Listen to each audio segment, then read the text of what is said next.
Hello again, my friends. Today we will be doing another kind of tutorial, more of a code review of my own code, where I show you how I managed to remap the gamepad controls to my VR controller for a Unity game using the rewired input subsystem. Now the results are in my previous video, in which I can use pretty much everything. I can do everything the gamepad can, but on my VR controllers. So this is a really nice thing to have if your game uses a rewired input subsystem. Alright, where to start? The first thing you want to do is get your SteamVR bindings ready. Again, about this topic I already made a video. It's the how to add motion controlled hands to your VR mod mono Unity video. So get your SteamVR bindings ready. Copy over the SteamVR actions DLL, copy over the JSON files, and then onward to the next step. For the next step, we want to have a stripped and publicized rewired core.dll, and to be safe also rewired_windows.dll. So if you don't know how to do this, if you don't know how to strip and publicize a DLL, this is, you can find this DLL in your managed data folder, by the way. Well, it is explained well here in Raikuparta's Unity libs NuGet repository.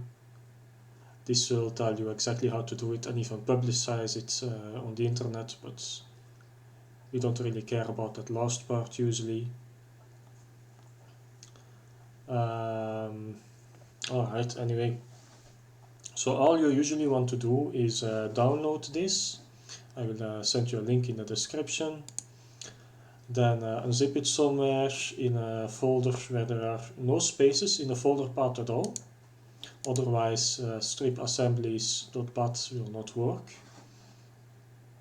And then you just edit strip assemblies.bat using open with Sublime Text.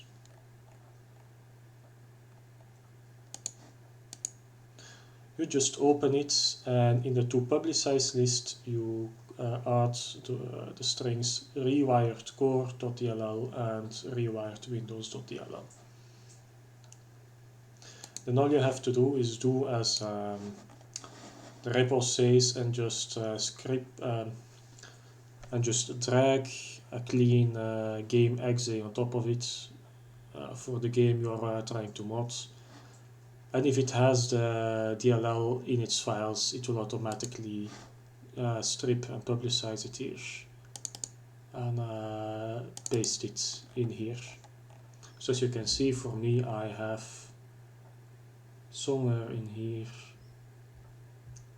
rewired core and rewired windows.dll. So you can then go on and reference these in your project. Now, as for the project, well, you will obviously want to add a reference to these assemblies, like I did here, rewired core, rewired windows. And as for the actual code, we will copy over most of the code of my own repo this time, but it is based on DrBibop's code. Because when you go to the Risk of Rain 2 VR mod GitHub repo, you can click this part.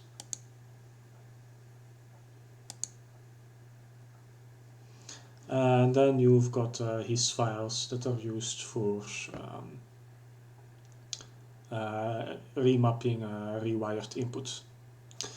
Now, just a heads up, the only two files I actually ended up needing are controllers.cs and rewired addons.cs. These two controller glyphs is about the little custom icons, which I don't need, And action add-ons is just, in his case, a single action he wanted to, single custom action, I think it was recenter HMD, that he wants to put into the official action system so that it can, I don't know, be rebound in game or something. Either way, I didn't need it. You probably won't need this either in the first stages. So feel free to skip over these two. What you don't want to skip is input types and everything except legacy, where legacy here is just something for a normal Xbox controller, no VR controllers.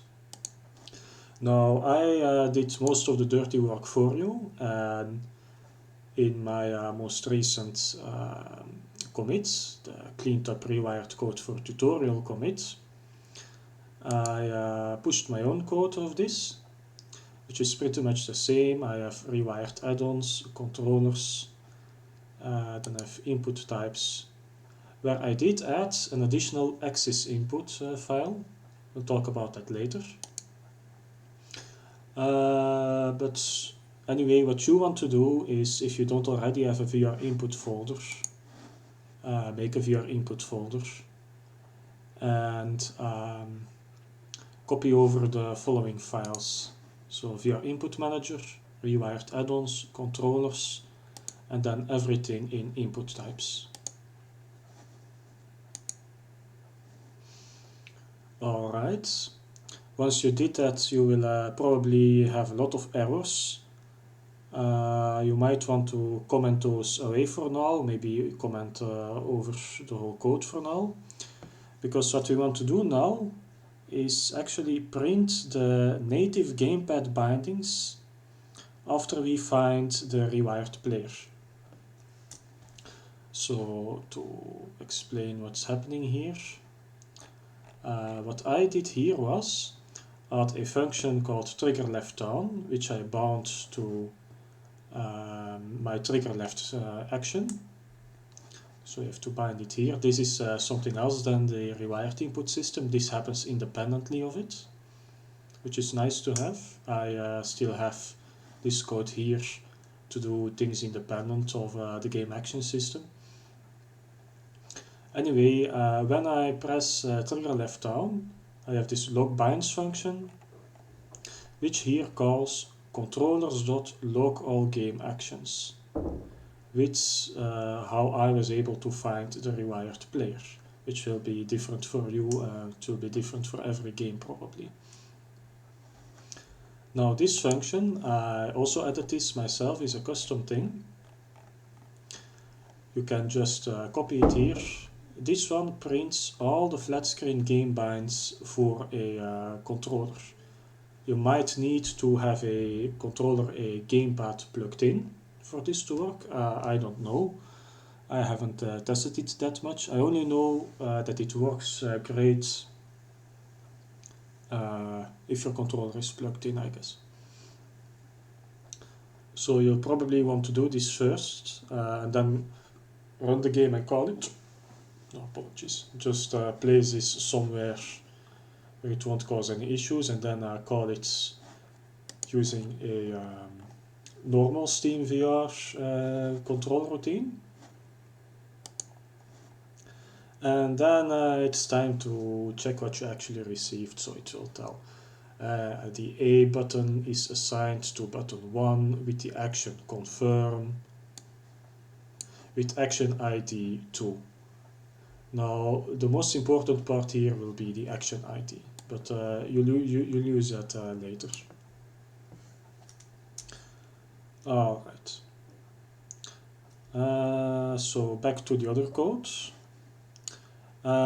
Even in the rewired and controllers code I managed to keep. I did end up removing a lot of the code I didn't need. You will probably be fine by just copying over my code and changing the bindings.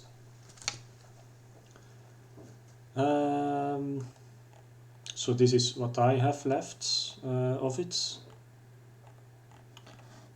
And in controllers I have even less. And here my custom log all game actions code. Now, if you are at this point trying to log all your game actions, you will need Rewired.player for it. Now, this was the last thing I actually ended up doing correctly, was getting the right player. So we'll start with some advice on that. Here in the update function, if the main player is not yet initialized, we search for one. Now in my case, I initialize it to null. In my case, I was able to find the correct player somewhere in the game code. But if it's not easy for you to find the main input player, keep in mind this is a rewired.player class, not any other kind of player. If you're having trouble finding it, I suggest you use this code that I commented away, which will loop through all the players. And if it finds a player, it will say find found null player p with name, writes it name and break.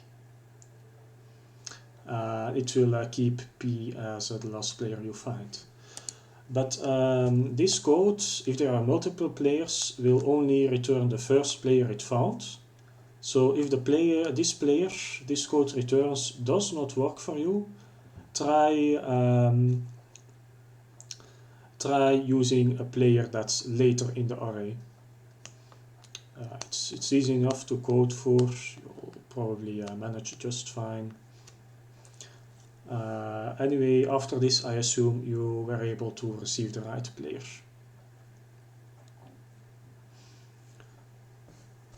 Alright.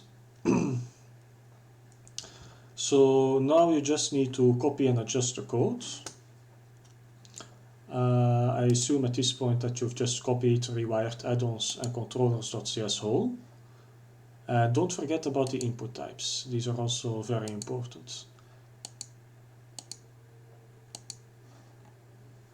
Now I could try and explain what exactly these things are doing, but it'll take a while. But you know, I can try anyway. So well, let's see. The rewired add-ons mainly consist of the controller element identifiers. Let me try and start it from a more logical place. So in controllers, in setup controller inputs, you define all your SteamVR actions that you want to bind to something from Rewired. So I've got my move action, my move camera, confirm, decline, pause, etc, etc, etc. And keep in mind you want to use the right kind of input for it. So button input if it's a button, vector input if it's a 2 vector, and axis input if it's a 1 vector. This is why I needed this custom axis input here. And this is also part of the reason why you need these classes in the first place. Alright, after having defined every action that you need here, the numbers are not important. Well, the numbers are important, but at this stage you can give them any number you like. Try to keep them in a logical order. I just gave them an increasing number for every new action I made. Alright. Now these SteamVR actions will get mapped with these control element identifiers. So here it is important that the first number is the same as the number in your SteamVR action vector or button input. So it's important that these two have the same numbers. The name itself is not important, but you can give them the same name if you want. So this is rewired code.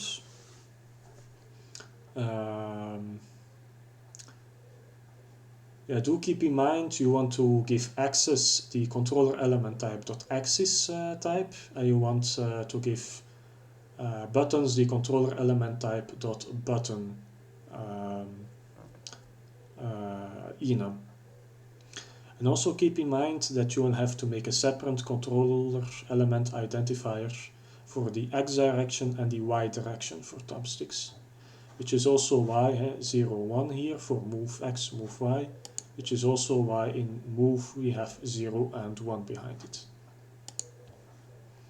Alright, then you need to make some axis calibration data for all the axes you have.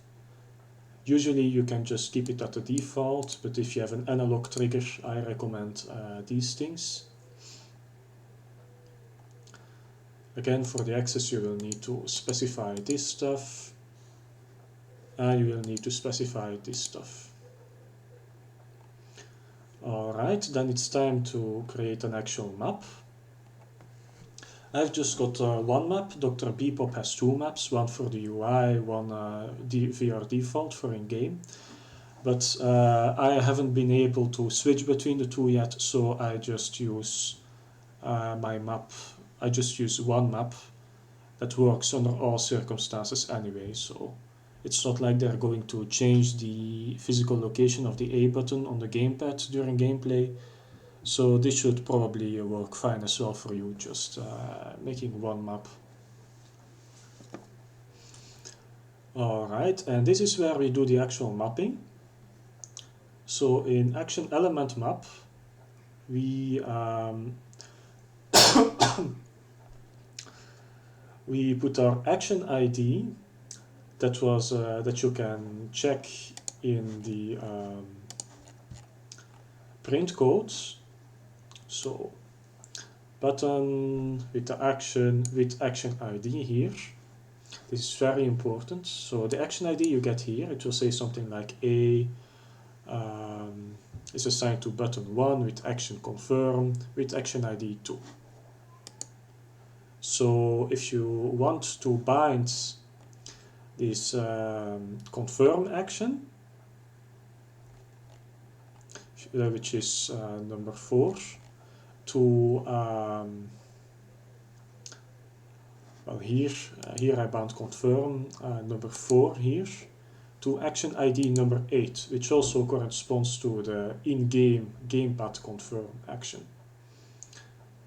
And you do this for all your buttons, and for your axis you do this by axis, so once for horizontal, once for vertical. You give the axis range.full for the axis and axis range.positive for your buttons and for your trigger axis. That's pretty much all there's to the mapping. Yes, one important thing when you are fixing the functions, because this will undoubtedly give errors when you just copy paste it into your project. The end of the very last function, create custom map, lets you return re-input.userdata dot something unspeakable. This is obfuscated code, and it will always be some random garbage, and you will probably have to change this to some other random garbage. Now, the way I was able to find out what exactly it was is go to the original project, right click, go to definition, and what you will want is a custom controller map function that accepts 3 integers, that is somewhere above the get action function and somewhere below duplicate player function. So in your case it will have a different name, but you can copy its name by checking it like this. Now, as for other pitfalls,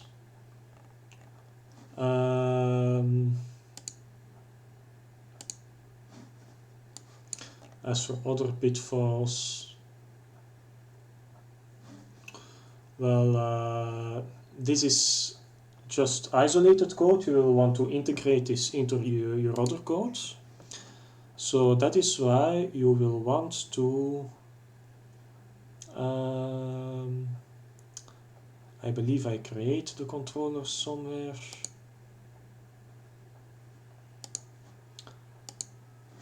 Just a second, let me look through my code.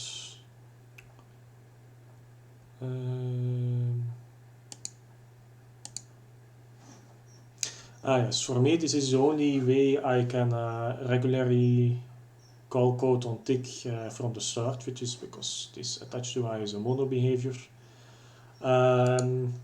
Every tick I call controllers.update. You will have to do that too somewhere. And what controllers.update does is, if it's not initialized, it will check for the player, and once it's found a player, it will initialize the main player and add a VR controller to the list. Now this is a public static class, so this init, let's see if it actually gets called somewhere. Find all references. Alright, yeah.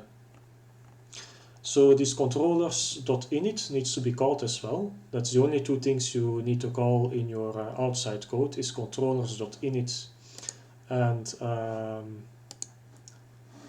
where's the other stuff? And controllers.update. So controllers.init, you only need to call this once. I call this multiple times actually, but I just call this via a hook to when a UI canvas starts.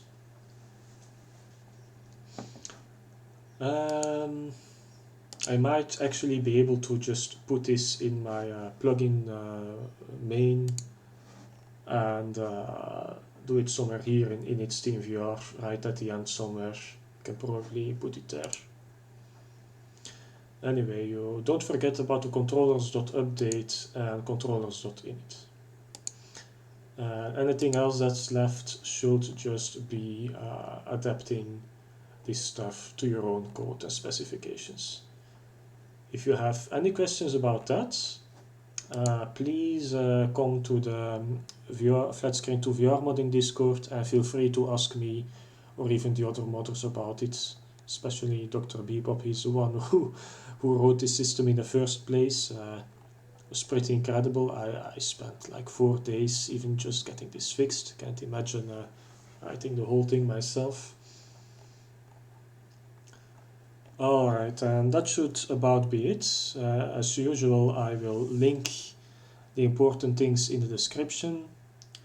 And I hope this was somewhat useful to you, like it was to me. Alright, bye bye.